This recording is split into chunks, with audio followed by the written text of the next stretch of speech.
Et voilà, bonjour, bonjour. Excellent Voilà, jingle, bravo. yeah, merci. Voilà, je commence à maîtriser StreamYard. Alors, c'est un nouveau format d'émission avec toi et moi, et donc je pense que ça va être intéressant parce que, eh bien, nous avons des avis opposés sur pas mal de choses. Donc, c'est pas mal de commenter l'actualité quand on a des avis opposés plutôt que tout le monde acquiesce, etc. Et donc, chers auditeurs. Pour nous, c'est très, comment dire, quand on parle en privé, il y a énormément de choses qui ressortent parce que justement, on a des avis opposés. Alors, à partir de là, on s'est dit, bah tiens, ça peut être pas mal de commenter l'actualité sous cette forme-là. Et j'ai, en commençant, deux, trois petites choses à vous dire. J'aimerais d'abord remercier le média en 442 qui nous a déjà relayé VRP de la démocratie et notamment moi-même aussi. Donc j'aimerais leur passer le bonjour. Voilà, merci les gars, c'est vraiment sympa. Je suis passé sur une émission d'ailleurs juste, enfin par rapport à la victoire de Trump, du média en 442, c'était vraiment sympa. J'ai eu la chance de pouvoir me retrouver, et bien sur une émission où il y avait Rachid Achachi, Alain Soral, Pierre Jovanovic, etc. Enfin, c'était vraiment bien. Si jamais le VRP de la démocratie a réalisé une interview avec le média en 442, quelque chose d'assez conséquent et une bonne synthèse sur la situation géopolitique de la Turquie, entre autres, où il aborde un tas de sujets très intéressants. On pourra mettre ça dans les commentaires ou dans la description à la fin de la vidéo. J'aimerais également remercier Tribune Populaire, avec qui nous allons organiser probablement prochainement quelque chose. Ce sera surprise. Et donc, eh bien, je dirais qu'on peut démarrer gentiment. Alors, moi, ce que j'aimerais dire en guise de préambule, c'est que évidemment, l'actualité est extrêmement brûlante. Bon, ça, je pense que Avant qu'on démarre, si tu me permets, moi je voudrais remercier nos amis d'Afrique Média TV qui ont déjà relayé 2-3 de mes contenus, qui ont accepté également de relayer cette vidéo. Donc on les remercie au passage. Donc voilà, merci également à nos amis d'Afrique Média TV. Afrique Média TV, excellent, excellent. Je les suis parfois aussi. Ils ont du très bon contenu et c'est vrai que voilà, c'est un autre son de cloche et ça ressemble pas à la presse française. Là, on est sur quelque chose de beaucoup plus spécifique puisque, eh bien, voilà, quand vous voulez vous informer sur l'Afrique, c'est peut-être mieux de passer par eux que par BFM ou d'autres médias qui sont un peu moins objectifs. Voilà. Alors, d'ailleurs, pour compléter, je te demande pardon, pour poser la question et répondre à la question, pourquoi un média africain, panafricaniste comme Afrique Média TV s'intéresse à ce que je fais et pourquoi des gens comme toi ou moi qui ne sommes pas africains, on s'intéresse à ce qu'ils font. La réponse, en fait, elle est très simple. Comme Malcolm X l'avait compris à la fin de sa vie, les problèmes, les maux des afrodescendants ne sont pas ceux d'une couleur contre une autre, d'une religion contre une autre, ou d'un continent contre un autre continent. Il s'agit en fait d'une facette des multiples faces des aspects des luttes de classe nord-sud. Donc c'est vrai qu'aujourd'hui le panafricanisme n'est pas la seule, mais c'est l'une des facettes des luttes nord-sud, donc vu de l'hémisphère sud, et en l'occurrence on a tout intérêt à converger nos idées et de discuter donc avec ces gens-là et eux de discuter avec nous. Effectivement, c'est tout à fait ça. Je pense qu'il faut créer le maximum de liens possibles avec toutes. Voilà, c'est ça, c'est vraiment de créer une toile de toutes les personnes, chacun à notre niveau plus ou moins étoffé, et d'être un maillon de la chaîne de la multipolarité, puisqu'en fait, au final, on est tous les laissés pour compte du monde unipolaire atlantiste. Très bien. Alors, je pense que là, on a posé un joli petit cadre. Et bien justement, continuons sur cette lancée. Aujourd'hui, c'est le 22 novembre. Qu'est-ce que le 22 novembre? Qu'est-ce qu'il s'est passé un 22 novembre par le passé? Je sais que je sais que tu as un certain nombre de choses à nous dire sur le 22 novembre. Alors, 22 novembre de quelle année? Et je te laisse prendre la parole. Vas-y seulement, VRP. Voilà, bah c'est vrai qu'aujourd'hui le but c'était de parler de la politique américaine et du retour aux affaires de Donald Trump, mais c'est vrai qu'en fait on peut pas comprendre la politique américaine si on comprend pas d'une part qu'on a affaire à un système, et c'est vrai que c'était pas voulu, mais le hasard du calendrier a fait que on a choisi le 22 novembre sans même nous souvenir. Je te cache pas que même moi je me souvenais plus que c'était l'anniversaire de l'assassinat de John Fitzgerald Kennedy, donc ça fait 61 ans qu'il a été assassiné, et là je présentais pour tous ceux qui veulent vraiment comprendre la politique américaine des années 60 et qui était Kennedy. Je vais dire rapidement qui était Kennedy en guise d'introduction. En fait, il était l'héritier politique d'un plus ancien président américain du milieu du 19e siècle, Andrew Jackson. Mais avant de parler d'Andrew Jackson, je vais présenter effectivement les deux petits livres que j'ai apportés avec moi, après m'être souvenu que c'était l'anniversaire de l'assassinat de JFK. Si tu peux mettre la caméra sur moi. Donc, il s'agit du livre de Michael Collins Piper, donc Jugement final. Donc pour tous ceux qui souhaitent vraiment connaître les rouages de ce qui a mené à l'assassinat de JFK, donc c'est un livre mais en 2 tomes vraiment magnifique. Et pour ceux qui veulent aller plus vite, il y a également celui de notre ami Laurent Guyeno, qui a maudit les Kennedy. Il était chez nos amis également de Contre-Culture. Donc c'est un résumé du travail de Michael Collins Piper, donc ça se lit plus vite. Le travail de Michael Collins Piper est plus détaillé, mais c'est un très très bon résumé si vous lisez ou si vous commencez par lire celui de notre ami Laurent Guyeno chez Contre-Culture. Et donc maintenant, je vais parler un petit peu d'Andrew Jackson. Donc il s'était distingué pour son combat contre l'establishment, mais vraiment réellement, pas uniquement en façade, pas uniquement en parole. Et il a eu des déclarations fortes contre le lobby de la dette, contre les usuriers, les banquiers. Je vais en lire juste quelques-unes. Donc il a dit notamment « Je suis de ceux qui ne croient pas qu'une dette nationale soit une bénédiction nationale, mais plutôt une malédiction pour la République, dans la mesure où elle est calculée pour susciter autour de l'administration une aristocratie de l'argent dangereuse pour les libertés du pays. » Il a poursuivi en disant « Vous êtes une bande de vipères et de voleurs, et devant l'Éternel, je le dis, je vais vous mettre dehors. » Et à la fin de sa vie, donc il est passé à la postérité pour avoir déclaré « La banque a essayé de me tuer, mais c'est moi qui ai tué la banque. » Et c'est vrai que moi je l'ai jamais vu sa pierre tombale, mais apparemment dessus, il a fait graver « I killed the bank ». Donc c'est pas rien. Et donc la banque, en fait, qui n'est pas, contrairement à des individus comme toi ou moi, Mehmet, mais qui raisonne en termes de réseau, un demi-siècle plus tard, en 1913, ils ont réussi donc à prendre le dessus et à créer la si mal nommée Réserve fédérale. Et donc ils ont réussi à faire plier l'échine à Woodrow Wilson, qui lui, dans ses mémoires, je vais lire également, a déclaré donc c'est vraiment un aveu de défaite et d'acceptation d'une soumission à une caste de conglomérats d'argent privé. Donc je vais lire également ces 2 citations qui sont dans ses mémoires. Il dit « Je suis un homme des plus malheureux. J'ai inconsciemment ruiné mon pays. Une grande nation industrielle est contrôlée par son système de crédit. Notre système de crédit est concentré dans le privé. La croissance de notre nation, en conséquence, ainsi que toutes ces activités sont entre les mains de quelques hommes. Nous en sommes venus à être un des gouvernements les plus mal dirigés du monde civilisé et le plus contrôlé et dominé, non pas par la conviction et le vote de la majorité, mais par l'opinion et la force d'un petit groupe d'hommes dominants. » Donc, je pense que Stéphane ne m'aurait pas contredit si je dis qu'il ne parle pas ici du lobby congolais.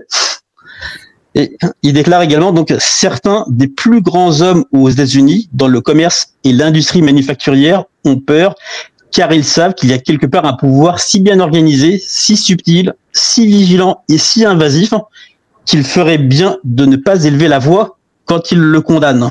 Et là, donc voilà, je pense que c'est des paroles fortes. Et Kennedy lui est passé à la postérité pour être le dernier président à s'être réellement opposé à ces lobbies de la dette, qu'on va pas nommer parce que je pense que toi et moi, on n'a pas encore renoncé aux femmes et on aimerait bien passer encore quelques années. Mais bon, j'invite les gens effectivement à s'intéresser au travail de Laurent Guyeno ou de Michael Collins Piper. Mais juste pour donner un des éléments sur lesquels s'arrêtent tous les deux, c'est que en fait, durant sa présidence, John Fitzgerald Kennedy avait demandé à fermer l'AZC, American Zionist Council, qui est l'ancêtre de la présente AIPAC, en le déclarant agent au service d'une puissance étrangère. Et donc, comme par hasard, donc il a fini comme on sait, il y a maintenant 61 ans. Et aujourd'hui, donc, plus aucun président ne peut s'opposer à la Réserve fédérale, qui est vraiment devenue une hydre qui contrôle absolument tous les rouages de la politique américaine. Donc, je voulais le dire en guise d'introduction et maintenant te laisser poursuivre. Alors, écoute, moi, quand tu me dis tout ça, au vu de la victoire de Trump, moi, je me pose une question. Je l'avais formulé de cette manière-là, mais disons pourquoi l'establishment pour toi déteste Trump si il obéit aussi à un système qui est né avant sa venue au monde. Je veux dire, il n'y a pas de contradiction quelque part. Pourquoi est-ce qu'il est autant détesté? Qu'est-ce que ça vient d'où cette hostilité? En fait, il y a plusieurs raisons à cette hostilité. C'est que Trump a réellement été un bon président pour les Américains, ce qui n'était pas arrivé depuis un bon bout de temps, puisqu'il a redressé l'économie du pays durant son premier mandat. Et les raisons pour lesquelles l'establishment ne l'aime pas, c'est qu'en fait, il faut lui reconnaître, il s'embarrasse pas de langue de bois. C'est-à-dire que même en Syrie, là où tous les autres, Obama et compagnie, disaient bon, on est là pour les droits de l'homme, la démocratie, on est contre les dictatures, etc. Lui, il est allé, il a dit non, moi j'aime le pétrole. Et il a dit aux gars, il a dit au GI, il a dit non mais les gars, c'est comme si je sais pas, c'était chez eux. Il a dit les gars, vous êtes pas bons pour prendre de pétrole, tu vois. Il a dit ça, le gars à la presse, et même Bachar el-Assad a salué. Il a dit mais comment pouvez-vous imaginer un meilleur ennemi que Donald Trump qui dit la vérité? Parce qu'en fait, tous les autres étaient là, eux, à mettre le maquillage des droits de l'homme, de la démocratie. Lui, là, il est pas allé, il a pas menti.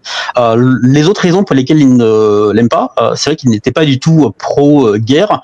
Moi, je l'explique dans une de mes vidéos qui ne traite pas que de Trump, mais également de l'ingérence du lobby dont j'ai commencé à parler tout à l'heure et que dénonçait déjà Andrew Jackson, qui s'appelle Ingérence turque, ma réponse en humour à Emmanuel Macron.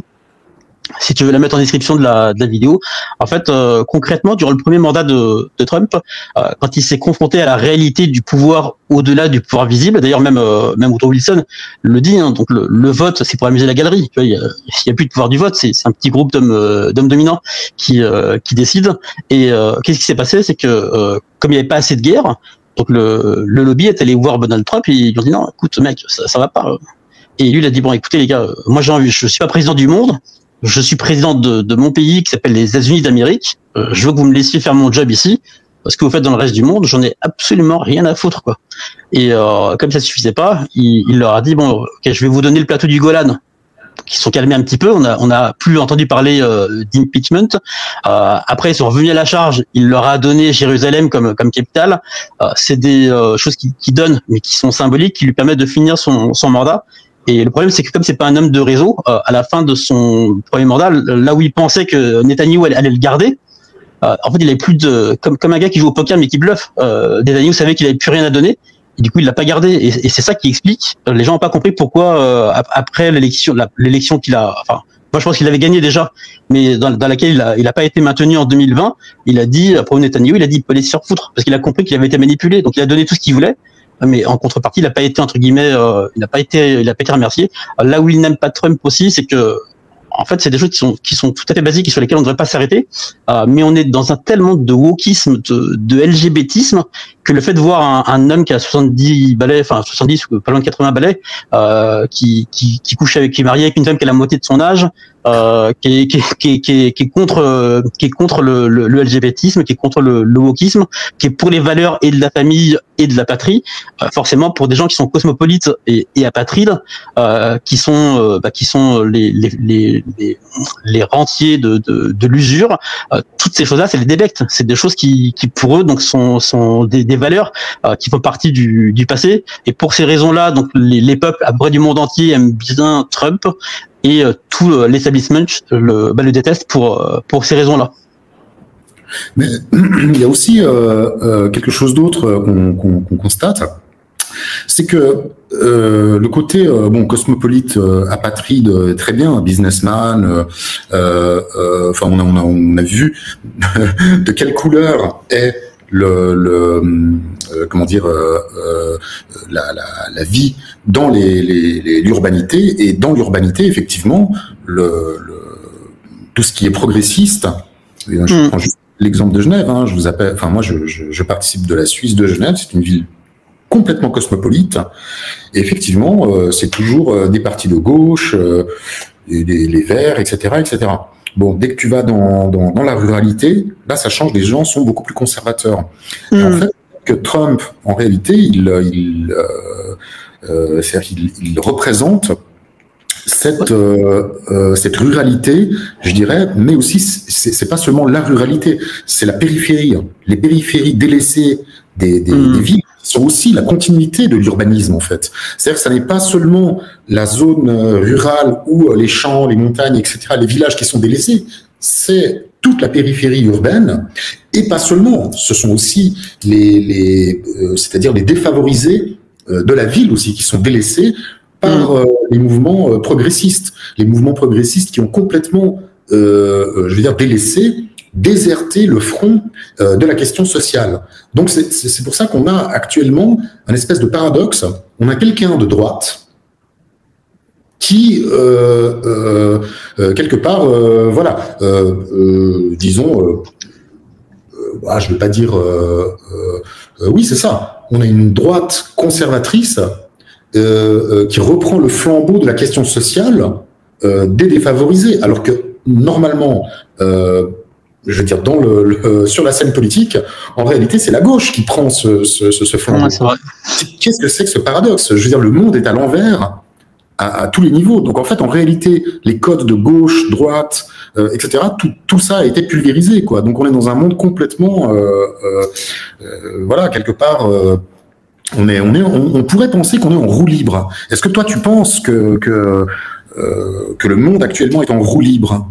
C'est une question intéressante, ça, de savoir si on est en roue libre, ou comme on a énormément d'internautes qui pensent que tout est sous contrôle, tout est, il y aurait un grand complot, peut-être pour certains même qui sont très radicalisés sur ces. Mais effectivement, est-ce qu'on serait pas en roue libre? Bah en fait je pense qu'on est en roue libre, mais pour d'autres raisons. Là c'est vrai que il y avait une telle pression populaire du peuple américain qui pouvait pas de nouveau maintenir quelqu'un sur la ligne Obama. Parce que finalement le mandat de Biden n'était jamais que le 3e mandat d'Obama, et je sais plus qui disait par rapport à Kamala Harris, on ne veut pas d'un 4e mandat Obama, et c'est vrai que les Américains moyens, donc ou les gens de n'importe quel pays qui ont des problématiques économiques, tu sais, comme le faisait Kamala Harris, arriver et dire non mais vous pouvez vous marier entre mecs, vous pourrez donc avoir des rapports avec des gens du même sexe, les hommes pourront avoir des enfants. Je sais pas, les Américains moyens qui sont quand même des gens puritains. La part des gens, ça les débecte. Donc tous les gens qui sont entre guillemets les CSP++, quelle que soit leur origine, peuvent entendre ce message, parce que c'est des problèmes de riches, mais toute l'Amérique qui est entre guillemets laissée pour compte n'est pas ouverte, est hermétique à ces messages-là, puisqu'il dit voilà, être gay, être lesbienne. Mais j'ai besoin de bouffer, quoi. J'ai une famille. Si à un moment, si on est aussi riche que d'ailleurs, sur désolé de te couper, mais sur cette question des minorités, si on prend par exemple prenons un point de vue pragmatique, entièrement pragmatique, d'accord. Bon, moi j'ai rien contre quelqu'un qui veut changer qui veut transitionner, ou quelqu'un qui aurait une orientation. C'est pas mon problème. Ici, ma question, c'est que ce sont des questions extrêmement marginales et minoritaires. Bien sûr. Et en fait, en premier plan, alors qu'en premier plan, il devrait y avoir d'abord le porte-monnaie. Mais bien sûr. 5 du mois, il n'y a plus rien. Il n'y a plus d'argent 5 du mois. C'est vrai. La priorité. Moi, il n'y a pas de problème qu'on lutte pour les baleines, pour la liberté, je sais pas. Il n'y a aucun souci pour moi. C'est pas la question. Ouais. Je suis même d'ailleurs pour une liberté d'expression intégrale.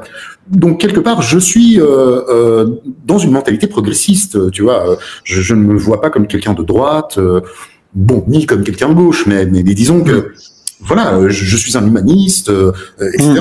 Et donc au moment où je dis la priorité, ça devrait être d'abord mon porte-monnaie, c'est-à-dire mon pouvoir d'achat. J'ai peut-être une famille, je sais pas, j'ai un loyer à payer, etc. Donc la question, c'est cette question-là qui devrait être prioritaire. Et on nous met des priorités comme voilà des choses qui concernent 0,00001% de la population. Alors je dis pas qu'il faut les délaisser, hein, il faut aussi s'occuper peut-être. Il y a des injustices, etc. Mais qu'est-ce que c'est que ce truc inversé, hein?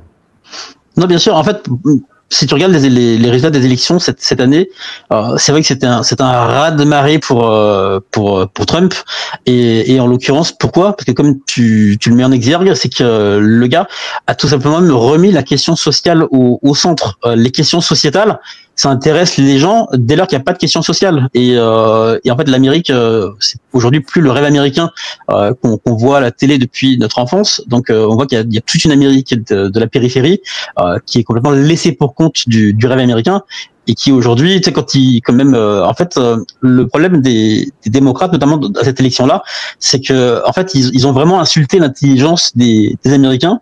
C'est vrai que John Kerry avait dit, je me rappelle en 2004, quand il a perdu contre Bush fils, un journaliste français l'interroge, et en fait il répond, John Kerry, il dit en fait le problème des Français, c'est qu'ils intellectualisent le débat, mais qu'aux États-Unis ce ne sont pas des intellectuels qui votent. Tu vois, donc on a affaire peut-être à un peuple qui comme John Kerry le sous-entendait à l'époque, qui est peut-être pas très intelligent. Donc moi je juge pas, mais là ils sont vraiment allés trop loin dans l'insulte de l'Américain moyen, c'est-à-dire qu'ils t'ont sorti, je vais le dire crûment, t'ont sorti 2-3 blacks, ils t'ont sorti Jay-Z, ils t'ont sorti Beyoncé, en disant ça y est, les Noirs vont s'identifier à eux et voter pour Kamala Harris. Et ils ont sorti encore 2-3 nanas connues en disant voilà, les nanas vont voter pour Kamala Harris. Et à un moment ils étaient tellement à la ramasse que plutôt que de prétendre qu'elle était black, puisqu'en fait en réalité elle est d'origine indienne, ils se disent ouais mais en fait non, elle est indienne. En fait, il y avait pas de programme, c'était vraiment le vide intégral. Il restait plus que la couleur de peau. Ouais, c'est ça. Ouais, c'est comme de couleur. Bah, votez pour moi. Mais d'ailleurs, elle l'a dit. Non, c'est vrai. Elle avait dit en rigolant sur le plateau de l'émission, ils étaient tous, tu sais, genre, mais. Non, c'est vrai. En fait, où elle a dit, il faut voter woke. Ouais, c'est ça. Non, mais en fait, pour faire un parallèle avec la France, tu sais, c'est comme Zemmour. Tu sais, quand tu regardes tout le programme de Zemmour, si tu veux résumer, tu sais, c'est comme s'il disait, voilà, tu sais, vous resterez pauvres, mais vous resterez pauvres entre Français. Tu vois, comme si c'était super cool. Ah ouf, on n'a rien à bouffer, mais il n'y a plus d'Arabes. On est sauvés. Mais alors, bon, je pense qu'on a assez parlé de la question sociale, mais de façon, comment dire, Trump, il arrive le 20 janvier. Donc d'ici là, il y a une précipitation sur un certain nombre de choses. Est-ce que cette précipitation par rapport, je pense notamment disons, pour être très clair, hein, je pense aux missiles balistiques. Hein, voilà, ça s'est passé hier. Disons que, ouais, il faut en dire deux mots là. Qu'est-ce qui se passe? C'est du spectacle. Est-ce que ça se serait passé de cette manière-là si si Kamala Harris avait eu la victoire? Ça aurait été encore plus violent peut-être. Voilà, c'est le maximum qu'ils arrivent à faire. On a vu un Biden qui a posé ça comme ça. Très bien, voilà, vous pouvez aller beaucoup plus en profondeur au niveau militaire en Russie. Bon, très bien. Ça la fout mal pour les démocrates, quelque part. Là, quelque part, pour moi, ils signent leur arrêt de mort. Tout le monde va s'en souvenir de ça. Un Trump qui parle de négociations de paix entre l'Ukraine et la Russie. Et d'ailleurs, après la victoire de Trump, on a eu un Scholz, chancelier allemand, qui s'est entretenu avec Poutine 1 heure. Hein, ça faisait 2 ans qu'ils se disaient pas bonjour avec l'Allemagne. Et là, tout d'un coup, bon, très bien, hein, tant mieux, c'est pas la question. Mais comment dire, il y a une fuite en avant, quelque chose. Qu'est-ce qui se cache derrière cette histoire? Est-ce que toi, t'as une idée un peu, Oui, bah en fait, ce qui est évident ici, c'est que les démocrates qui contrôlent vraiment de bout en bout ce personnage qui est Zelensky. En fait, c'est les dernières gesticulations atlantistes en Ukraine. Et là où encore ils sont pas intelligents, c'est qu'ils pensent que Poutine va surréagir. Alors Poutine est un pragmatique, il voit bien que tout ce qu'ils font, c'est qu'ils essaient de saboter le travail que va reprendre Trump dans maintenant à peu près 2 mois, et de rendre le plus difficile possible la prise de poste de Donald Trump. Mais tu dois t'en rappeler également, pour faire un parallèle. Quand l'ambassadeur russe a été tué en Turquie, c'était les mêmes réseaux qui aujourd'hui donc ordonnent à l'Ukraine de pousser vraiment de faire entre guillemets tapis. Et en fait, Poutine n'a pas du tout surréagi. Et ce qu'il a dit, je sais très bien qui est derrière cet assassinat, donc on ne va pas se brouiller avec la Turquie. Donc c'est vrai, certes, il a relevé une défaillance des services de sécurité turcs, puisque c'était le gars qui était censé c'était le gars qui était censé le protéger, qui s'est avéré être un agent de la CIA. Donc il y avait quand même une défaillance à relever, mais ça n'est pas allé en eau de boudin entre la Russie et la Turquie comme il le pronostiquait. Et là encore, ça n'ira pas en eau de boudin pour la Russie, qui ne va pas surréagir, puisqu'ils ont simplement donc à patienter jusqu'à l'arrivée de Donald Trump, pour qui effectivement ils ont confiance. Et je sais que c'est un sujet que vous avez abordé lors de la très belle émission pour le Média en 442, c'est que de toute façon, l'Ukraine n'a plus les moyens de se battre. Toute cette guerre qui a été voulue par l'OTAN pour affaiblir la Russie et essayer de briser la relation entre la Russie et la Chine, qui sont les porte-étendards de la multipolarité. En affaiblissant la Russie, ils se sont dit que la Chine finirait par rentrer dans le rang, sauf qu'en fait là, c'est absolument pas ce qui se passe. Et là, la Russie effectivement n'a plus qu'à patienter jusqu'à l'arrivée de Donald Trump, ne pas surréagir. Moi, je pronostique que c'est ce qui va se passer. Et Donald Trump, pour arriver et avoir déjà une victoire diplomatique à l'étranger, une victoire diplomatique notable, puisque quand il va arriver le 20 janvier 2025, on sera presque à 3 ans de conflit en Ukraine, et le fait d'arriver et de dire voilà, j'arrive, je stoppe les combats en Ukraine, ça va tout de suite entre guillemets poser son homme, et ça va lui permettre de faire un mandat où je pense qu'il sera plus tranquille et moins dérangé que lors du premier. Ouais, écoute, regarde, je pose ça ici comme ça. Qu'est-ce que t'en penses? Alors, en fait, c'est pour ça que le monsieur, il s'est fait monsieur de la CIA qui est censé... Ça en dit long, non? Ouais, bien sûr, c'est vrai, t'as raison. De toute façon, ouais. Moi, j'ai abordé ce sujet dans plusieurs émissions déjà, notamment dans un podcast qui s'appelle Turquie, la quête de l'OTAN ou véritable acteur de la multipolarité. Ce qu'il faut se souvenir, c'est que la Turquie a rejoint l'OTAN en 1952, et en fait n'a des velléités vraiment d'arrêter d'obéir que depuis environ 10 ans. Donc même après son arrivée au pouvoir, Erdogan n'a pas dit non, mais écoutez, on quitte l'OTAN. Quand c'est pas comme si vous changez de sport ou tu changes d'abonnement à ton téléphone portable, tu vois. T'as tout ton appareil d'État qui est gangréné par une puissance étrangère. Donc forcément, ça s'arrête pas du jour au lendemain. Donc c'est un processus. Donc là aujourd'hui, tout le monde sait que la Turquie n'est dans l'OTAN plus que sur le papier. Et d'ailleurs, elle est même plus utile à la multipolarité pour l'instant en étant proche de ses amis, plus proche de ses ennemis que de ses amis. Malgré cette omniprésence américaine en Turquie, encore aujourd'hui, je ferai remarquer que la Turquie a scrupuleusement respecté les accords de Montreux, puisqu'en fait la Turquie détient le verrou de la mer Noire. Contrôlent les détroits, et ils ont scrupuleusement respecté, ce qui fait que les généraux anglais et américains n'ont pas cessé de dire mais à quoi sert cet allié qui nous empêche entre guillemets d'aller semer la zizanie en mer Noire. Et si la mer Noire est l'une des dernières mers à peu près globalement calme du monde, c'est parce que justement la Turquie ne laisse pas ses alliés de l'OTAN y entrer et y faire ce qu'ils veulent. Mais oui, sinon, tu as raison, l'appareil d'État est encore aujourd'hui largement gangréné par un demi-siècle, maintenant plus de 70 ans d'appartenance à l'OTAN. Tu as raison de le relever. Alors, ici, comme on parle de l'OTAN, on parle du bloc américain, je vais poser une carte. Voilà. Alors, cette carte est très intéressante. Qu'est-ce qu'on a eu ces 48 dernières heures? Eh bien, Netanyahou, Galland et Dave pourraient être arrêtés dans les pays qui sont en bleu sur la carte. Parce qu'ils ont ratifié le statut de Rome et reconnaissent la compétence de la Cour pénale internationale. Ça, c'est une chose. Alors après, les pays qui sont en vert ont signé le statut de Rome sans ratification. Les pays en orange se sont retirés et les pays en rouge ne reconnaissent pas la CPI. Donc là, ici, par exemple, je vois que la Turquie, elle est en rouge. Netanyahou pourrait descendre sur sol de l'OTAN en Turquie. Toi, ça te fait, qu'est-ce que ça te fait dire, cette carte? Netanyahou pourrait descendre en Turquie sans se faire arrêter. Mais par contre, il pourrait pas descendre. Cette carte, en fait, elle pour moi, je veux dire pour moi ce qu'elle représente. Elle représente, parce qu'on parle de CPI, d'accord? La CPI, en fait, quelque part, c'est du vent, quoi. On est bien d'accord. Vu qu'on a des pays qui ont signé pour la CPI, qui nous disent ah ben non, nous si Netanyahou il est bienvenu, il peut venir chez nous, il y a pas de problème, on va pas l'arrêter. Et qu'est-ce que c'est que ce truc, quoi? Bon, alors, au niveau du droit international, je vais pas rentrer dans le détail. Moi, j'ai une expérience dans ce domaine-là.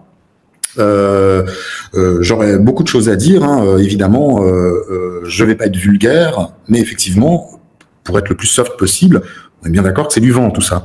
Qu'est-ce que ça t'inspire, toi, cette carte? Bah déjà donner mon avis sur la décision de la CPI, je crois qu'effectivement on est tous assez unanimes pour dire que c'est du papier noirci pour rien. Il suffit à Netanyahou de ne pas aller dans les pays où il serait susceptible d'être arrêté.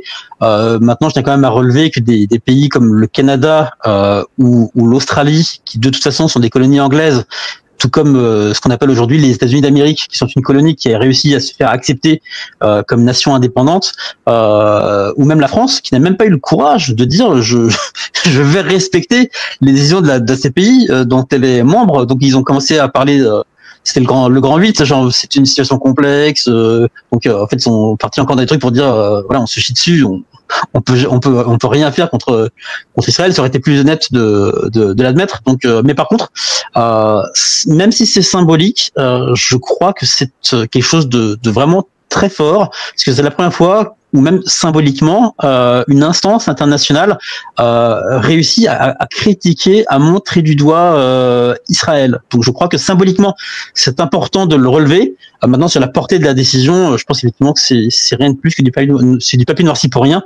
Ça n'aboutira à rien. Et pour répondre à la question, est-ce que Netanyahou pourrait venir en Turquie, puisque la Turquie ne reconnaît pas l'autorité de la CPI. Je te rappelle qu'au plus fort des tensions entre la France et la Turquie en Méditerranée, c'était déjà Israël qui était à la baguette. Ils essayaient ni plus ni moins que d'enclaver la Turquie dans ses eaux territoriales, parce qu'en fait Israël, la Grèce et la France essayaient de mettre en place un pipeline EastMed qui squeezait complètement la Turquie, qui la privait du gâteau du gaz en Méditerranée. Et pour aller au bout du bout, la raison pour laquelle Chypre Sud a été accepté dans l'Europe en 2004, alors que les statuts de l'Union européenne ne le permettent pas, puisque un État dont les frontières sont disputées, ce qui est le cas de Chypre, n'a pas le droit de rentrer dans l'Europe. Sauf que là, donc ils ont déjà il y a 20 ans, ils ont vu tout le gaz qu'il y avait. Et les règles, tu vois, en fait, les règles, c'est toujours pour les pouilleux, entre guillemets. Hein. Donc, ils sont dépêchés de prendre Chypre Sud dans l'Europe en disant, voilà, comme ça, on aura notre mot à dire sur le partage du gaz. Et une fois que la Turquie a répondu militairement par ces tentatives d'intimidation, où déjà donc Israël instrumentalisait et envoyait la France de Macron au casse-pipe. J'en parle dans plusieurs de mes vidéos. Au plus fort des tensions, la France a été obligée de reculer. Et qu'est-ce qui s'est passé ensuite? C'est que comme Netanyahou ne pouvait pas venir en Turquie compte tenu du niveau de détestation du personnage, alors que l'agression en Palestine, à Gaza, n'avait pas encore commencé, il n'y avait pas encore eu de 7 octobre, et Erdogan inversement ne pouvait lui pas aller en Israël pour entre guillemets sceller la réconciliation autour du gaz. Ce qui s'est passé, c'est qu'ils se sont rencontrés en terrain neutre à l'ONU, puisqu'ils ne peuvent pas se rencontrer chez l'un ou chez l'autre. Et c'est en même temps que le monde découvrait qu'Israël avait un président, c'est Herzog qui est venu en Turquie pour sceller la réconciliation autour du gaz, et au final ça n'a rien donné, puisque en contrepartie du partage du gaz pour acheminer le gaz, Erdogan avait demandé ni plus ni moins à Netanyahou de se calmer sur les exactions faites aux Palestiniens. Et je le rappelle, le 7 octobre 2023 n'était pas encore arrivé, donc on n'avait pas encore toute cette boucherie. Et en fait, Israël a fait tout le contraire, et c'est la raison pour laquelle Erdogan avait dit Netanyahou nous a trompés. Donc évidemment, il n'est pas question que Netanyahou puisse, avec ce qui se passe en Palestine, puisse venir en Turquie, évidemment. Ouais, bien sûr, bien sûr. Bon, c'était une question un petit peu juste, évidemment que Netanyahou, voilà. D'ailleurs, Israël a demandé à utiliser toute la voie aérienne turque pour ouais, c'est vrai. Exactement, pour une visite en Azerbaïdjan. La Turquie a refusé. Hein. Donc, ouais, bien sûr, c'est clair. Après, bon, moi je veux dire. Si tu me permets, je voudrais dire quelque chose ici au sujet de l'Azerbaïdjan. En fait, souvent les gens envoient des tweets sans rien comprendre à la situation à propos de l'Azerbaïdjan. Ils disaient la Turquie donc achemine du pétrole, son pétrole en Israël. Déjà la Turquie a tout récemment commencé à exploiter son propre pétrole, et elle ne le vend à personne. Et c'est vrai qu'ici, donc pour expliquer la situation, c'est que la Turquie en fait est coincée dans un deal entre l'Azerbaïdjan et Israël. Donc la Turquie n'est ni le point de départ ni le point d'arrivée, et le deal qui a été passé par l'Azerbaïdjan avec Israël, il était le suivant.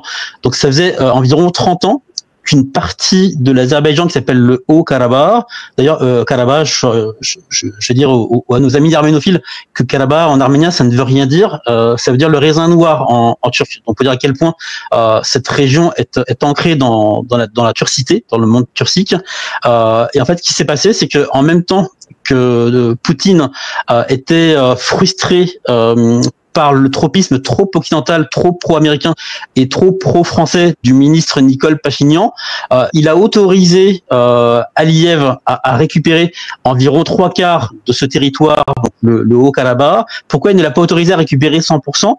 Parce que ça permet à Poutine, entre guillemets, de manager le chaos. C'est-à-dire qu'il peut s'adresser à Aliyev en disant « Si tu cherches à récupérer plus que ce que je t'ai donné, je peux très bien tout te reprendre. » Et il s'adresse également à Pachinian en disant « Écoute, si tu continues à ramener la France et les États-Unis dans mon précaré, je peux très bien le laisser récupérer 100% du Karabakh, donc reste à ta place. » Donc ça lui permet de manager le chaos dans la région.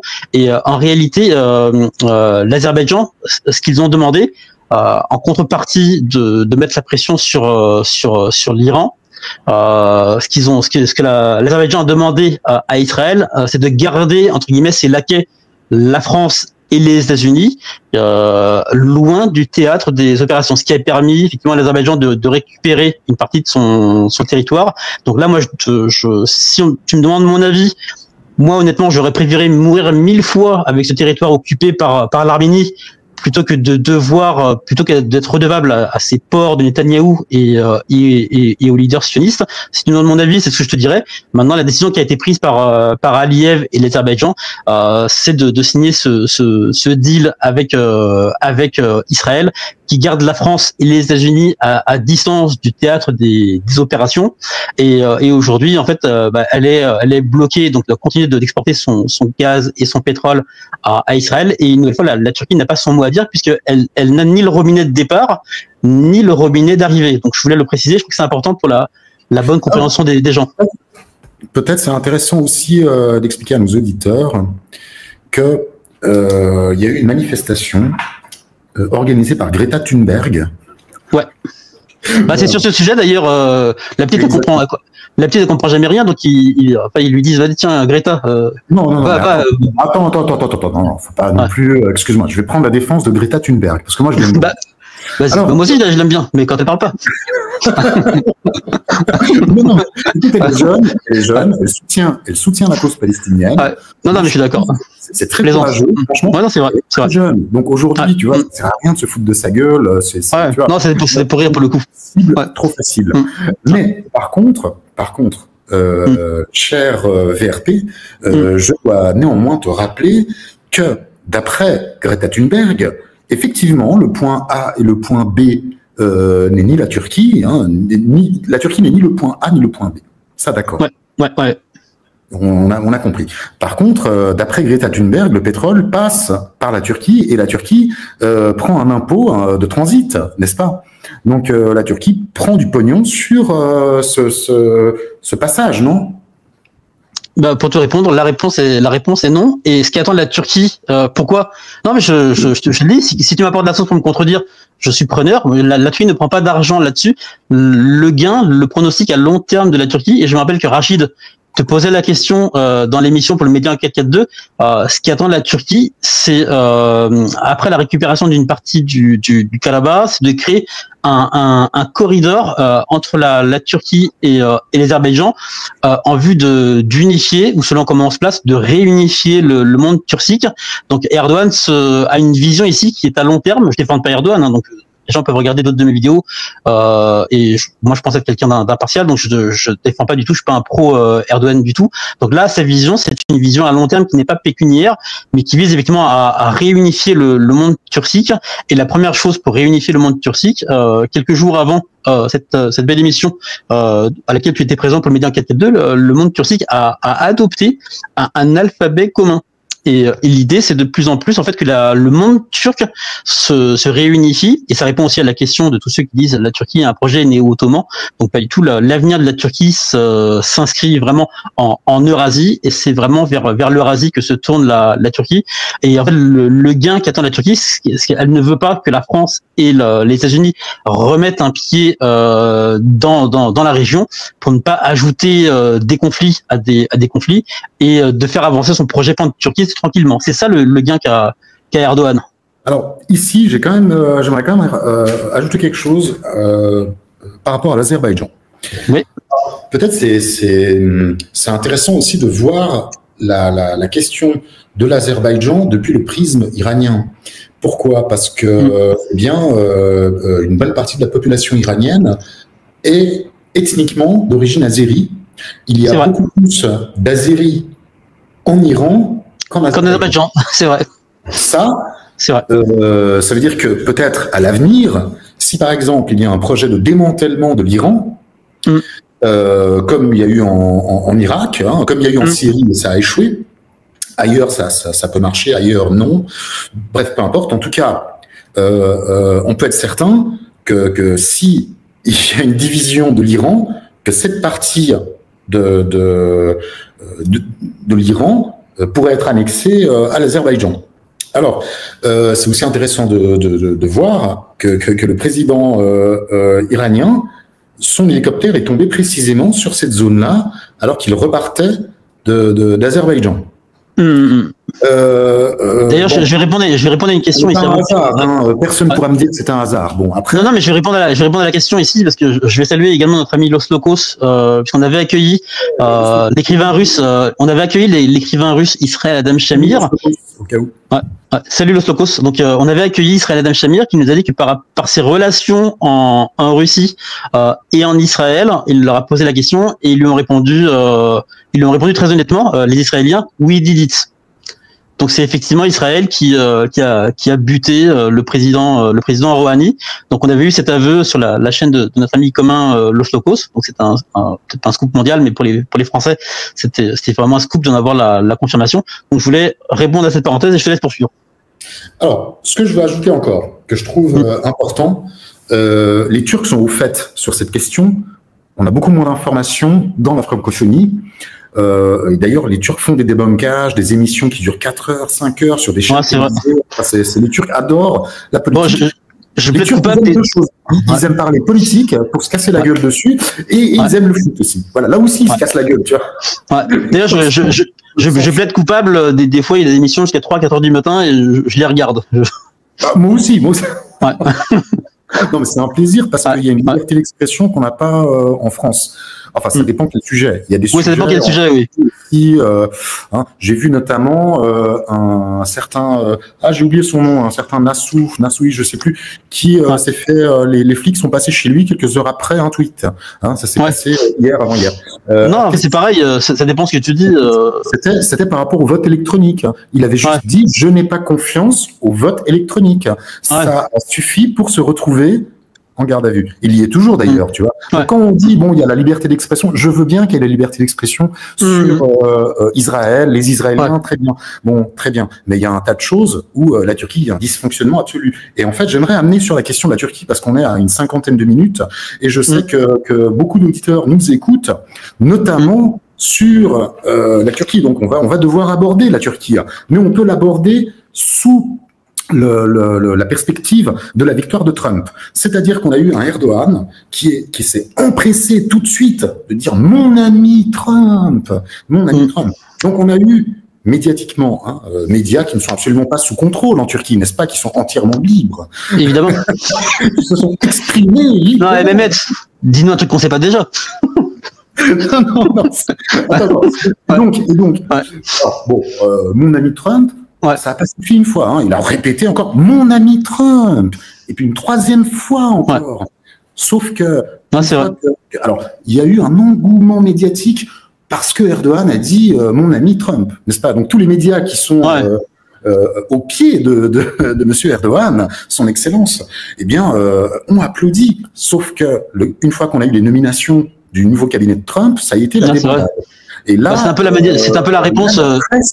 La presse n'a pas eu besoin de poser un débat, vu que le débat s'est posé de lui-même. C'est vrai. Ton ami, il est sympa, mais bon, le cabinet de Trump, il est encore plus sioniste que le cabinet de Netanyahou. C'est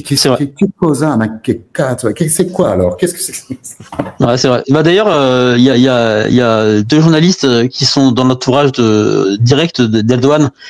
Il les trimballe comme des bagages à chaque fois qu'il va dans un pays étranger. Il y a Zafel Shahin et puis l'autre, j'ai oublié son nom. Il a dit en off que Erdogan avait rapporté. Il a dit si Netanyahou avait fait des nominations à la place de Trump, il aurait choisi les mêmes personnes. Tu vois. Donc pour dire à quel point c'est un cabinet sioniste. Après, pour répondre à la question de mon ami, c'est un cabinet israélien ou américain d'après?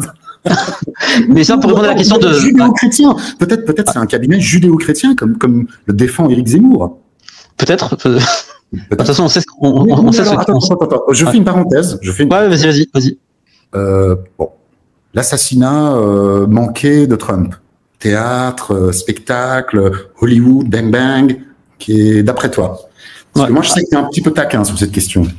En fait, moi, je voulais revenir sur l'Iran avant de te répondre. On reviendra sur l'Iran, t'inquiète. Je fais juste une petite incise comme ça. Tu vas voir comment je vais revenir sur l'Iran avec ça. En fait, moi, j'ai demandé à un ami en Turquie qui est spécialiste des armes à feu et il m'a dit, il s'est marré. Et bon, je m'y attendais déjà, mais il m'a dit avec l'arme qui a été utilisée, un bon tireur, tu fumes un mec à 1100 mètres. Et là, pour toucher l'oreille d'un gros Allemand, parce qu'il est originalement de Trump, pour toucher l'oreille d'un gros Allemand qui fait presque 2 mètres, en fait, c'est que tu avais envie de toucher l'oreille, quoi. C'est pas possible. Sinon, tu tires dans le buffet, t'as quasiment aucune chance de le louper à 130 mètres.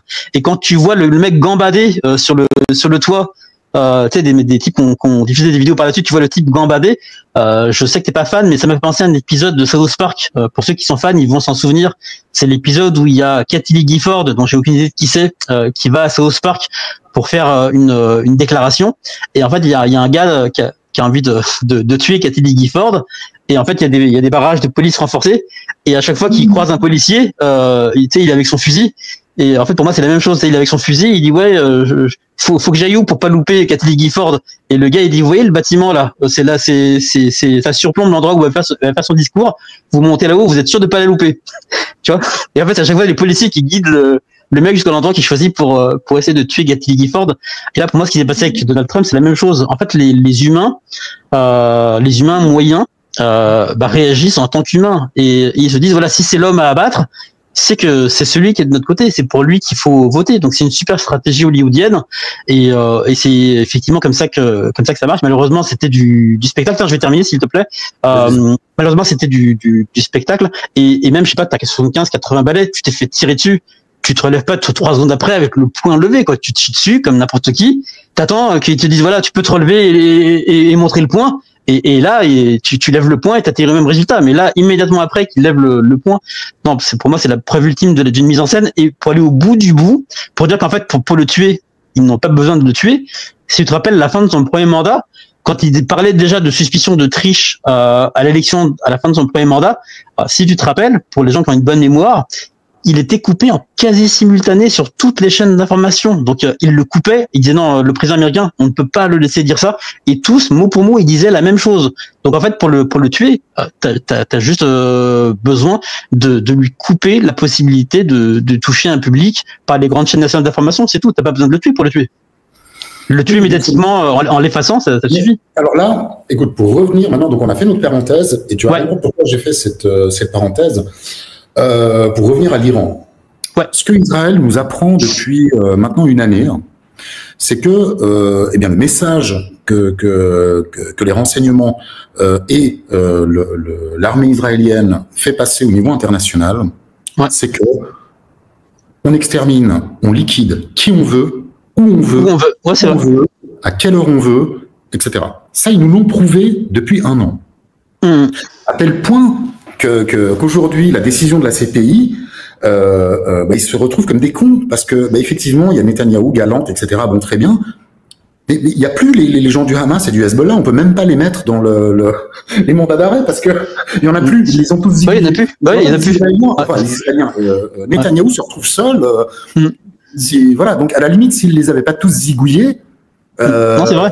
On aurait eu un espèce d'équilibre, et puis on aurait dit oui, la CPI, vous voyez, elle est égalitaire, équitable, etc. Ils n'ont pas seulement mis un mandat d'arrêt pour Netanyahou. Donc, quand tu liquides tout le monde avec des frappes précises, et même on a dit le président iranien, est-ce que les renseignements israéliens ne seraient pas capables, par exemple, de liquider Trump?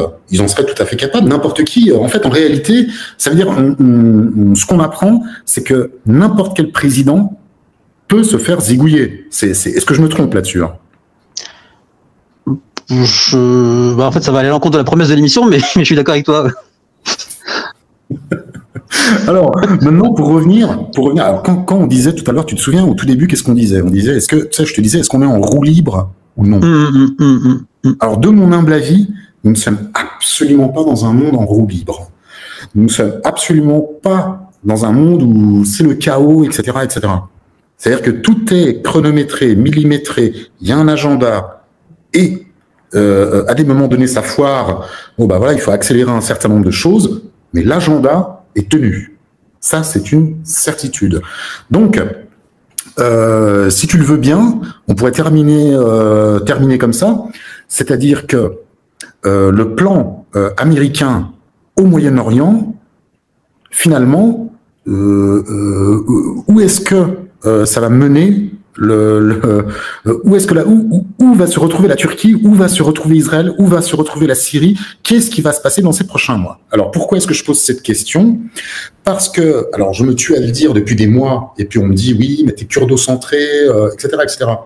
En fait, je suis pas kurdo-centré. La question kurde, mais vraiment, c'était le cadet de mes soucis. Elle est redevenue centrale au moment où Israël a commencé à prendre du terrain pour moi. C'est-à-dire que pour moi, il y a deux axes. Il y a évidemment Israël-Palestine, c'est une question au Moyen-Orient, mais il y a l'autre axe qui est l'Iran, l'Irak, la Syrie et la Turquie, et ce sont les Kurdes qui sont au milieu de l'État. Alors, à partir de là, on voit le ministre des Affaires étrangères israélien qui a déclaré il y a une semaine, 10 jours à peine, qui a expliqué que les Kurdes, c'est-à-dire que pour monsieur, il y a les Kurdes qui sont tous unis, n'est-ce pas? Vous voyez déjà la démagogie politique. Voilà. Donc, il a expliqué que les Kurdes étaient de facto les alliés naturels d'Israël. Parce que les Kurdes seraient discriminés et subiraient un mauvais traitement de la part des Iraniens, des Irakiens, donc des Arabes, Irakiens, Syriens confondus, et les Turcs, et la Turquie. Ce qui n'est pas faux, quelque part, parce qu'un siècle d'histoire nous démontre qu'effectivement, il y a bel et bien une question kurde, et etc., etc. Je ne vais pas refaire l'histoire kurde de ce dernier siècle. Mais ce qui est très intéressant, c'est que cette déclaration du ministre des Affaires étrangères israélien, elle arrive à un moment où il y a un débat en Turquie depuis un peu plus d'un mois, où on a le président de l'action nationaliste, voilà, exactement, les Libris, etc. Bon, très bien, qui a expliqué que Abdullah Öcalan, qui est enfermé sur son île prison depuis 25 ans, eh bien, devrait venir s'exprimer au Parlement turc pour que le PKK rende les armes, etc., etc. Je l'avais aussi expliqué sur l'émission du 442. Voilà, ce sont des questions qui ne sont pas réellement abordées dans la presse dont on parlait au tout début de l'émission, la presse occidentale. Cette presse occidentale qui est pro-kurde, hein, qui se présente comme étant pro-kurde, à ce moment-là précis, alors qu'il y a un débat depuis plus d'un mois en Turquie, n'en fait quasi pas mention. Ça n'existe quasi pas. Qu'est-ce qui existe pour cette presse occidentale? Quand il y a un attentat, quand il y a des affrontements, hein, voilà, là, ça devient intéressant. En dehors de ça, ça ne nous intéresse pas. S'il y a une volonté de la Turquie de résoudre un problème qui pèse depuis... Voilà, on n'a pas un son de cloche occidental qui dit « Ah, mais c'est bien ce que propose la Turquie. Hein. » Non, c'est vrai. On est bien d'accord. Non, c'est vrai, normalement, les LFI et compagnie, ils devraient dire « Mais c'est incroyable ce que la Turquie propose. Elle propose de libérer le leader d'une organisation qui est classée terroriste par les États-Unis, qui est l'ennemi juré d'Ankara depuis plus de 40 ans, bientôt 50 ans. Qu'est-ce que c'est que ce foutoir ?» Pour ça. Donc c'est là où on voit et nous, justement, notre émission, elle permet de poser ce genre de choses, de dire, bon voilà, alors les médias occidentaux, il y a un certain nombre de choses qui vous disent pas et un certain nombre de choses qui vous disent. Et les choses qu'elles vous disent, eh bien des fois, c'est très biaisé. Donc là, moi, ce qui me met la puce à l'oreille, c'est très bien. Bon, rien n'est gratuit, on est bien d'accord. Hein, j'imagine pas un chef nationaliste turc, voilà, qui accusait d'ailleurs son allié Erdogan d'être un représentant du PKK. Hein, voilà, faut aussi le dire. Hein, c'est-à-dire que le populisme dans la politique turque, c'est quand même quelque chose d'incroyable. Si tu remontes 6-7 ans en arrière, 8 ans en arrière, les déclarations de Bahçeli, c'était Erdogan est un pro-PKK. Tu vois, donc en fait, n'importe quelle déclaration de n'importe quel politicien, pour moi, c'est du foutoir. Mais par contre, cette déclaration est tellement populiste qu'elle cache quelque chose. Et ce qu'elle cache, pour moi, c'est que cette question kurde qui a été remise sur le tapis, elle a été remise sur le tapis juste avant l'élection, la victoire de Trump. Ça veut dire qu'il y a un agenda américain, ou israélien, ou américano-israélien, peu importe.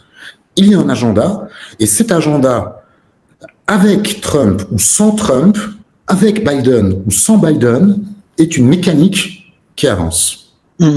C'est juste que Trump va procéder un peu plus différemment que les démocrates, et si c'était les démocrates qui l'avaient remporté, eh bien, aurait réalisé, c'est-à-dire que le but est le même, que ça soit Biden ou Trump, pour moi le but est le même. Sauf que la variante avec Trump, c'est que Trump, comme c'est un négociateur, il cherche toujours à trouver une troisième voie possible. Donc en fait, il y a une possibilité de faire capoter l'agenda mondialiste parce que lui, en fait, il ne voit pas ça comme une vérité qu'il faut appliquer, etc. Pour lui, c'est business is business, et voilà, c'est l'intérêt américain qui compte. Et pour lui, l'intérêt américain, c'est Great America Again, c'est priorité aux questions nationales. Mais tu peux pas du jour au lendemain te barrer du Moyen-Orient, te barrer de l'Ukraine, de je sais pas où, etc., comme ça. Donc, d'une manière, c'est un peu une manière de poser ouais, c'est ça, de poser le décor pour un nouveau processus qui est en train de se mettre en place. Et on voit clairement qu'il y a un nouveau processus qui se met en place. Et en Palestine, et d'ailleurs aussi chez les Kurdes, et partout au Moyen-Orient. Parce que ici, le Trump qui expliquait à Netanyahou qui expliquait à la presse en disant « Mais moi, si j'étais Netanyahou, j'aurais visé les infrastructures nucléaires de l'Iran », de quoi? Qu'est-ce que tu pourrais dire de tout ça?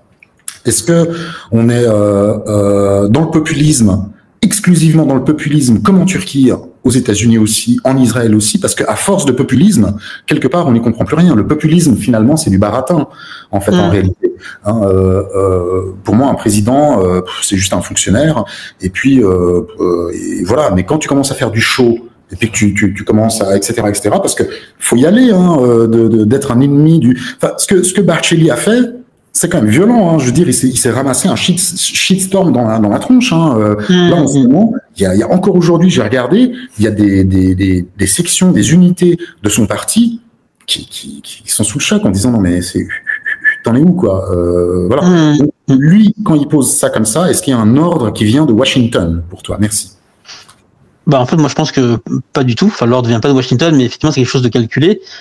Pour te répondre au sujet d'Israël qui devient comme par magie entre guillemets ami des Kurdes, je tiens à rappeler que moi j'étais en vacances en Grèce quand c'est arrivé en février 99, quand Öcalan a été arrêté. Tu le sais aussi bien que moi.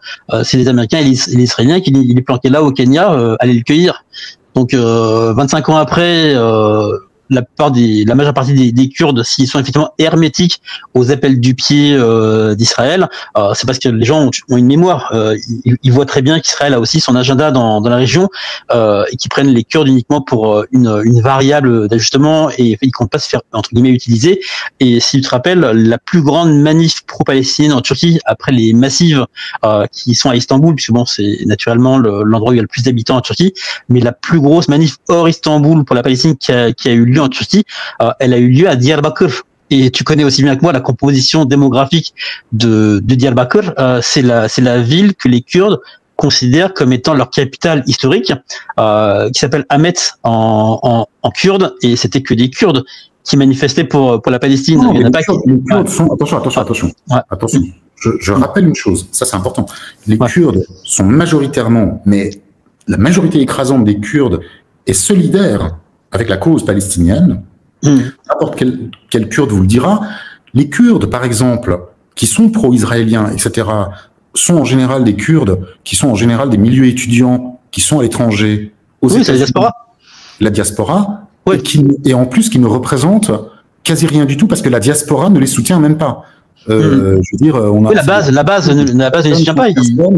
Voilà, la base ne suit pas ça. La base ne le suit pas. J'ai encore vu des débats encore récemment où t'as quelques Kurdes un peu illuminés comme ça qui essayent de dire mais écoutez, on peut obtenir quelque chose avec Israël, ce sont nos frères, etc., etc. Il n'y a pas grand monde qui suit. Hein.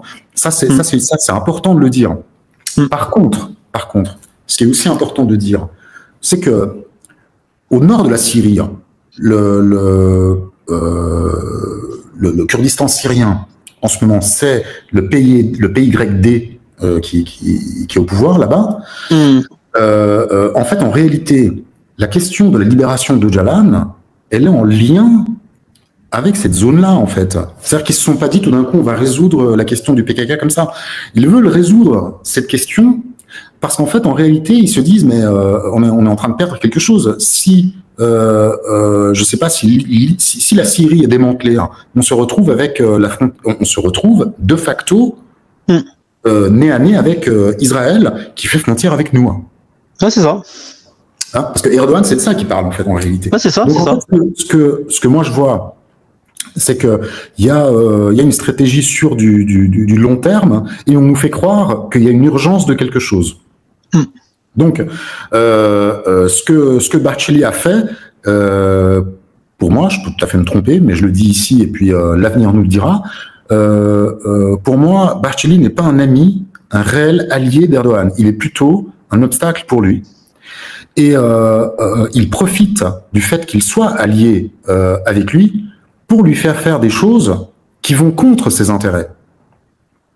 C'est-à-dire que pour moi, Monsieur Barcelli travaille pour les intérêts américains en fait en réalité. C'est-à-dire que Erdogan, il est un peu comme Trump, c'est-à-dire dans la perspective du business, je veux dire, de faire de l'argent. Lui, il est dans cette perspective de faire fructifier le pognon, de faire du fric, de faire de la négociation, de faire, etc., etc. Barcelli n'a pas l'air d'être dans ce type dans cette perspective-là. Il est dans une autre perspective. Donc, est-ce que quelque part, c'est pas pour foutre en l'air le pouvoir d'Erdogan et pour le faire dégager. Alors c'est l'avenir qui nous le dira, mais moi je pense qu'il est en train de poser les bases pour éjecter Erdogan. Alors l'avenir nous le dira, tu vois, là, je suis pas médium, je peux pas affirmer quelque chose, mais voilà, moi c'est dans ce sens-là que je vois les choses. Peut-être ça fait déjà 1h10 qu'on est alors juste pour dire ici, les Kurdes ne suivent ah oui, j'ai vu des je tiens à rappeler à nos auditeurs que je suis tout nouveau, donc j'aurais pu lire vos messages, mais je le découvre que maintenant. Donc, pour reprendre ici, alors je reprends tout maintenant, et puis on va voir s'il y a quelque chose d'intéressant. Alors, on a Mina El Hosni qui nous salue, que la paix de Dieu soit avec vous. Artung, personne ne bouge, nous dit ADBK. Trump voulait déclassifier les dossiers de JFK d'après son interview avec Joe Rogan. Ouais, ça on répondra avant de finir si tu veux. Voilà, et puis un dernier truc peut-être, question pour le VRP, est-ce qu'il a une solution contre la propagande arménienne, contre l'Azerbaïdjan? D'accord. Et on le voit avec les contradictions quant à la décision de la France avec Netanyahu, d'accord. Bon, toutes les choses qu'on a abordées, j'ai pas besoin de relire. Et enfin, pour terminer, ben voilà, on a un auditeur qui nous dit les médias en Turquie sont plus libres qu'en France ou dans certains pays occidentaux. C'est un point de vue, c'est à débattre. Alors, ils voulaient tuer ils l'ont viré. Bon là, c'est pas très clair le message. Les Kurdes qui suivront les sionistes seront une nouvelle fois les dindons de la farce, comme systématiquement dans l'histoire.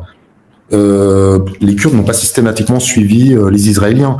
Ouais, mais ils ont souvent été les dindons de la farce, hein, c'est vrai, faut le dire. Non, attends, une seconde. Il faut remettre c'est ce dernier siècle avec l'arrivée des États-nations complètement artificiels qui fout la merde partout au Moyen-Orient et en Afrique. Vu que ces frontières ne correspondent absolument à aucune réalité, hein, n'est-ce pas? Voilà, c'est-à-dire que les Kurdes ne sont pas les dindons de la farce, de ceci, de cela. Les Kurdes, pas depuis toujours, évidemment. Ce sont des victimes de politiques de merde réalisées par l'Iran, l'Irak, la Turquie, la Syrie depuis un siècle. Ça, c'est une réalité. Après, les organisations politiques kurdes sont les dindons de la farce et effectivement, l'ensemble de la population kurde eh bien, malheureusement, est victime de ces mauvaises politiques. Mais je rappelle que sous Saddam Hussein, dans les années 90, on parle d'exode de centaines de milliers de personnes déplacées. Hein. Centaines de milliers de personnes déplacées. Et je veux dire, et d'ailleurs, la Turquie on a accueilli beaucoup. En mesure de les accueillir entièrement. Donc, en fait, ils ont créé... Oui, ils en ont accueilli beaucoup, mais pas tous, ouais.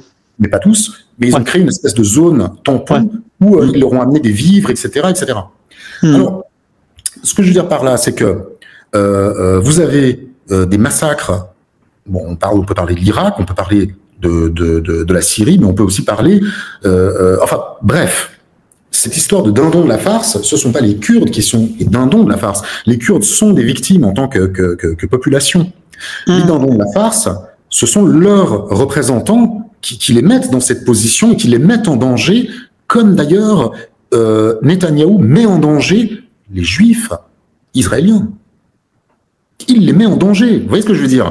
C'est-à-dire que pour les Kurdes, c'est la même chose. Ce sont leurs représentants indépendantistes ou autres qui mettent en danger la population kurde. Je veux dire, un mouvement armé qui dit bon bah écoutez, voilà, c'est nous ou eux. Et vous, en tant que population, en tant que civil, vous n'avez pas 1000 choix. C'est comme si vous étiez palestinien. Quel choix t'as quand t'as des bombes qui te tombent sur la gueule? Bon, voilà. Et donc c'est pour ça que cette terminologie-là de dindon de la farce, moi en tout cas, je la rejette complètement. Les Kurdes ne sont pas les dindons de la farce, parce que dans ce cas, je pourrais dire, mais la Turquie, c'est aussi le dindon de la farce depuis un siècle pour les intérêts américains. Et puis j'aurais de quoi. Avec ma rhétorique et avec mon argumentaire pour le prouver. Tu vois ce que je veux dire? Donc, à un moment donné, bon, voilà, c'est un peu facile de montrer des populations victimes comme étant les dindons de quelque chose ou etc.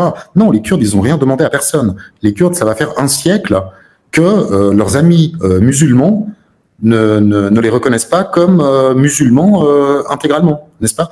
En Turquie, bon, il y a quoi? Il y a une chaîne de télévision. En Iran, il y a quoi? Il y a un ou deux trucs. Bon, le kurde n'existe pas. J'ai encore regardé la constitution turque. Il faut regarder l'article 22. C'est-à-dire qu'on définit réellement la nationalité turque comme étant liée à l'identité turque. Il y a le mot racial turc là-dedans. C'est pas l'Anatolie, c'est pas je sais pas quoi. Donc il y a bien quelque chose qui ne tourne pas rond. Et Israël utilise cette carte. Juste on profite pour utiliser cette carte. Voilà, tout le drame, toute la tragédie, elle est là. Et c'est pour ça que tout d'un coup, notre cher Erdogan et Bahçeli se disent tout d'un coup, ah merde, il faudrait peut-être résoudre ce problème. Mais bien sûr qu'il faut résoudre ce problème, monsieur Bahçeli. Bien sûr qu'il faut le résoudre. Mais évidemment, ça va faire 40 ans, je veux dire, il y a une lutte armée d'un groupe, je veux dire, classé terroriste. Mais il n'y a pas que eux.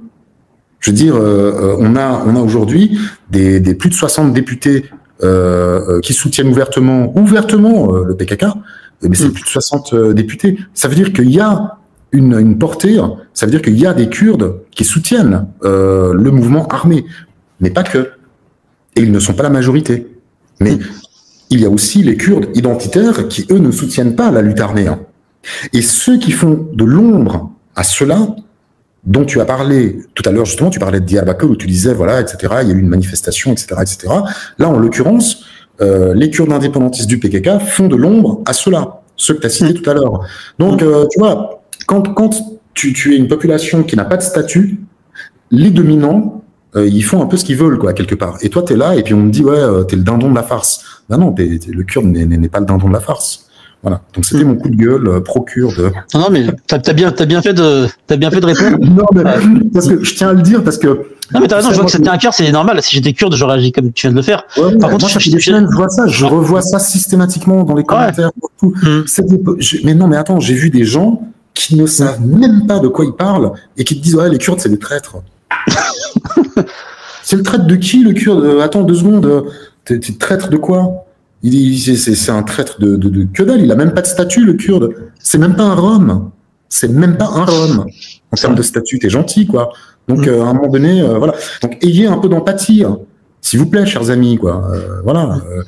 Entre le Kurde et le Palestinien, excuse-moi, il y a des liens fraternels parce que il y a une cause, je veux dire, légitime. Voilà. C'est une cause légitime de vivre pleinement sa culture, de vivre pleinement son identité, etc. Tout le monde y a le droit dans le monde. C'est pas une question de Kurdes, de Chinois ou de Tibétains ou je sais pas quoi. Donc moi, en fait, mon coup de gueule, il est envers toujours ces États du Moyen-Orient, et c'est là où on va me traiter de gauchiste, bien évidemment. Mais effectivement, au Moyen-Orient, les États du Moyen-Orient sont pas extraordinaires en termes de droits individuels, quoi. Je veux dire, ok, il y a une liberté d'expression, ils sont bien gentils, ceux qui nous mettent des commentaires, il y a une liberté d'expression en Turquie, tout ça, etc. Bullshit, il y a au Moyen-Orient, il y a rien qui va. Ça, c'est une réalité. Donc moi, quelque part, voilà, ça me fait plaisir de pouvoir expliquer à un public qui se dit, en fait, c'est tout une question de rapport de force entre des grandes puissances. Non, c'est pas que les rapports de force entre grandes puissances. Quand tu vas sur la région, les populations, elles ont rien demandé à personne. Elles ont rien demandé à personne. Elles font des enfants, elles ont des familles, etc., quoi. Et donc, à un moment donné, il va falloir que les États de la région se mettent d'accord sur la question sociale. Apparemment, ils s'en foutent. Et c'est ce qui fait que on peut utiliser et manipuler ces États comme on veut. Il y a une crise économique sans précédent en Iran. Sans précédent. Est-ce qu'on peut mettre tout le temps la faute sur les Américains et les Israéliens? Non, c'est une facilité de faire ça. Un problème de redistribution des richesses au Moyen-Orient. Je ne veux pas dire que voilà, il faudrait être le Danemark ou l'Islande, c'est pas la question, mais il faut quand même reconnaître qu'il y a un problème de redistribution des richesses au Moyen-Orient et que ça fait le beurre d'Israël, tout ça. Parce qu'en fait, en réalité, si tu regardes depuis la Chine, si tu regardes depuis un endroit où comment dire, où t'as pas une approche passionnelle de cette question du Moyen-Orient, d'accord? Tu regardes depuis la Chine, tu te dis je suis chinois. Qu'est-ce que tu vois en fait finalement? En fait, finalement, tu vois Israël qui cogne les chiites pour rassembler les sunnites dans son camp. Est-ce que j'ai raison? Et puis on pourrait terminer là-dessus. En fait, moi, j'aurais quand même bien voulu répondre à quelques trucs intéressants que tu avais soulevés, notamment sur l'Iran. Mais en tout cas, bravo pour ton coup de gueule.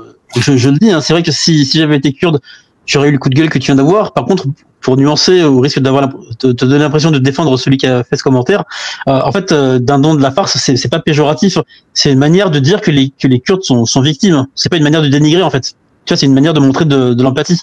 Donc voilà, je voulais également le dire, mais après, je suis entièrement d'accord avec toi. De toute façon, moi, je l'ai dit, je viens d'une ville dont la moitié des habitants est kurde, donc très bonne cohabitation. C'est pour ça que moi, j'ai peut-être une sensibilité que n'ont pas forcément tous les Turcs. Pour maintenant répondre à plein de choses importantes que tu as soulevées, je voudrais recommencer sur l'Iran. Et tu as raison, en fait, la crainte démographique d'être encerclé, notamment d'un monde turcique réunifié, c'est la hantise ultime des Iraniens. Maintenant, les Iraniens, en réalité, sont très pragmatiques et ils se rendent bien compte, un petit peu comme le constat démographique défavorable que fait Poutine, d'où ses rapprochements avec la Turquie et le monde turcique de manière générale. Il regarde autour de lui, il voit qu'il est entouré de peuplades turciques. C'est encore plus vrai pour l'Iran, puisqu'effectivement environ un tiers de la population iranienne est turcophone. C'est vrai pour les Azéris, qui bien qu'ils soient turcophones, sont ethniquement plus proches des Iraniens, comme le sont également les Kurdes. Et Ali Khamenei lui-même est parfaitement turcophone, et Pezeshkian lui aussi est parfaitement turcophone. Et je vais le dire en saluant celui que tu sais, mon ami Do Pelinchek, Do Abi Selamlar, qui m'a dit que l'Iran avait également postulé pour rejoindre et faire partie du monde turcique unifié. Donc en réalité, je vais le dire, c'est important, la frontière Turquie-Iran est la plus ancienne frontière turque à ne pas avoir bougé. Elle n'a pas bougé depuis 1639. C'est deux pays qui se tiennent en respect. Il y a une rivalité. Mais passer une certaine ligne rouge, les deux pays savent se réconcilier parce qu'ils savent que ça profite toujours à un tiers. Et parenthèse, le 15 juillet 2016, c'est bien l'Iran et c'est bien la Russie de Poutine qui ont sauvé les fesses d'Erdogan, qui lui ont dit, écoute, les Américains ont fait une croix sur toi, ils vont t'attendre, ils savent que tu vas être à tel hôtel, tel endroit, et c'est la raison pour laquelle il a laissé son iPhone, enfin un de ses iPhones, dans un hôtel. Et en fait, on voit les soldats mutins monter et arriver dans des chambres d'hôtel en pensant le cueillir, et ils tombent comme des cons sur un iPhone, et lui il est autre part avec un autre iPhone, et il téléphone à une journaliste dont il est proche, et il demande au peuple de descendre dans la rue. Et c'est comme ça en fait que le coup d'État est déjoué. Pour rester sur l'Iran, c'est vrai que c'est un pays qui est vraiment gangréné par les réseaux sionistes. Et d'ailleurs, Ahmadinejad avouait, il faisait l'aveu, en disant on a créé une cellule anti-Mossad. Et c'est avéré que le type qu'on a mis à la tête de la cellule anti-Mossad faisait partie du Mossad, tu vois. Donc le gars l'admet, quoi, tu vois. Et de toute façon, quand on voit toutes les opérations que Israël a réussi à faire en Iran, on se dit que forcément ils peuvent pas dire, non, on est probablement hermétique au réseau du Mossad, ils peuvent rien faire chez nous. Maintenant, pour passer à David Barchini, tu as soulevé quelque chose d'important, et c'est vrai que j'ai aucun doute sur le fait que c'est des nationalistes de pacotille. Je vais m'attirer des emmerdes grâce à toi. Mais bon, je vais me mouiller, je vais le dire. C'est vrai que pour faire un résumé, ils sont aussi nationalistes que toi, puisqu'une fois il y a un journaliste qui a trouvé qu'en fait ils planquaient tout leur argent en Suisse. Donc quelque part ils sont aussi nationalistes que toi, puisque toi aussi t'as tout ton pognon en. Ils planquent l'argent à Holton, L-T-E-N. Voilà. Attends, tu redis Holton. Alors okay. Holton, c'est un fief des loups gris, Holton. Ouais. Mais historiquement, réellement, t'as même Abdullah Chatre qui est passé par là-bas, etc. C'est véridique. Hein. Et quand tu arrives à Holton et tu discutes avec les Turcs qui sont à Holton, ils sont quasi tous intégralement comme ça. Tu vois. Comme quoi t'as vu, t'es kurde et t'as quand même un point commun avec eux. Donc voilà, maintenant pour finir de te répondre maintenant sur Écoute, Turc, on a un point commun. Écoute, le point commun il est simple, c'est que la Turquie a été fondée quelque part à Lausanne, non? C'est le traité de Lausanne. C'est ça, c'est Lausanne qui envoie Sèvres à la poubelle. Tous les Turcs, on a un point commun avec la Suisse. Ouais, tous les chemins mènent à Lausanne. Sur la question de pourquoi David Barchili fait un appel du pied aux Kurdes, moi je pense que pour cet exemple-là, comme l'avait mis en exergue Hakan Fidan, on n'est pas loin du tout d'un conflit régional en Proche-Orient, Et effectivement, après enfin maintenant qu'ils sont entre guillemets en train d'agresser le Liban, tant que personne n'arrête Israël, Israël ne s'arrêtera pas.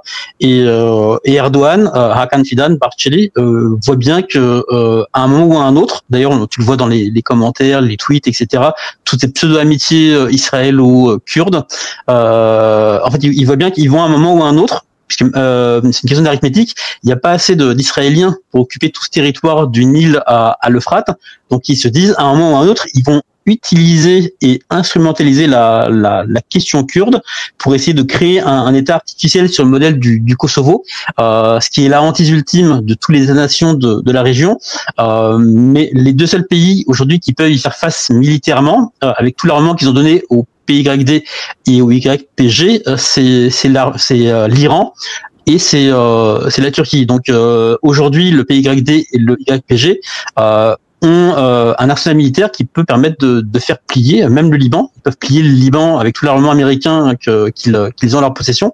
Donc ce que fait Barthélémy, donc là il est téléguidé par Erdogan, parce qu'en fait Erdogan lui a besoin entre guillemets de ne pas se mouiller. Et symboliquement le message, comme les gens le prennent pour effectivement un nationaliste authentique, le message aura une autre portée s'il est véhiculé par Barthélémy.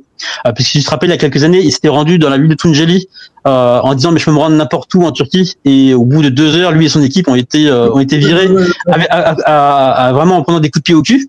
Donc comme quoi il peut pas aller là où il veut malgré ce qu'il essaie de faire croire. Donc là en l'occurrence Erdogan en ramenant entre guillemets les Kurdes dont il sait déjà que la majorité est de son côté, en fait c'est le contraire de ce que toi tu penses. Pour moi, il coupe l'herbe sous le pied du projet israélo-américain qui est d'utiliser la question kurde pour modifier les frontières au Proche-Orient. Donc là, pour le coup, même si de manière générale, j'admets que c'est un nationaliste de pacotille, là pour le coup, je crois qu'il est opposé au projet israélo-américain. On est devant en fait.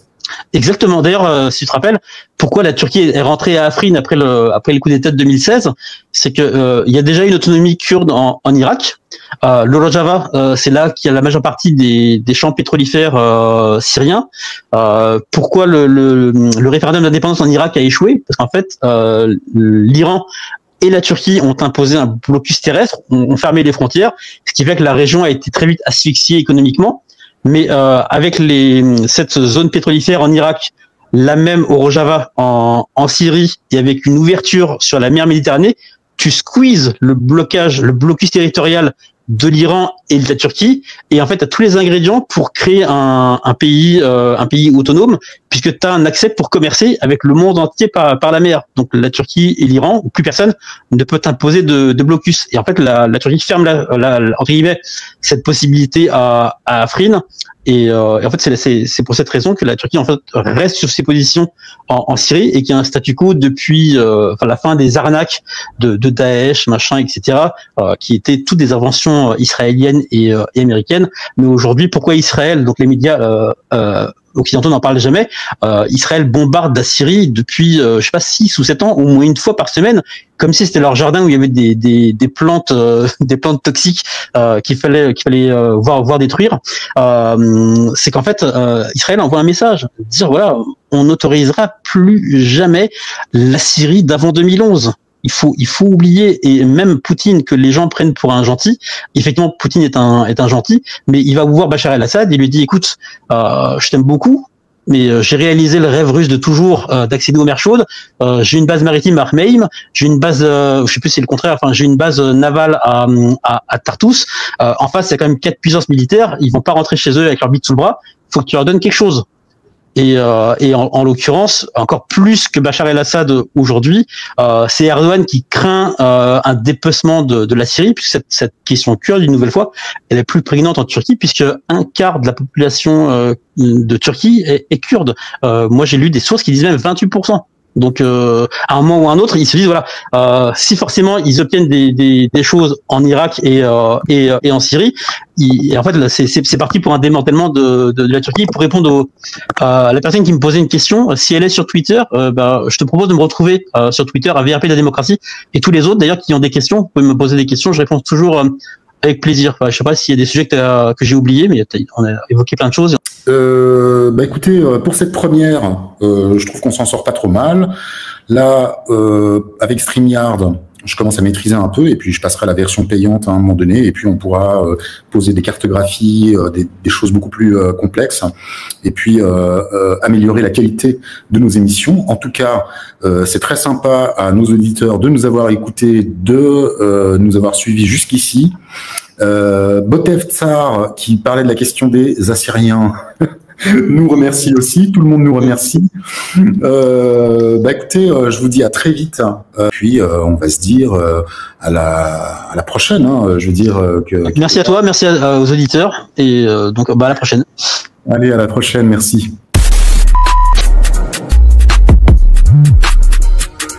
Would you declassify the 9/11 files? Yeah. Would you declassify JFK files? Yeah. I did a lot of it. Would you declassify the Epstein files? Yeah.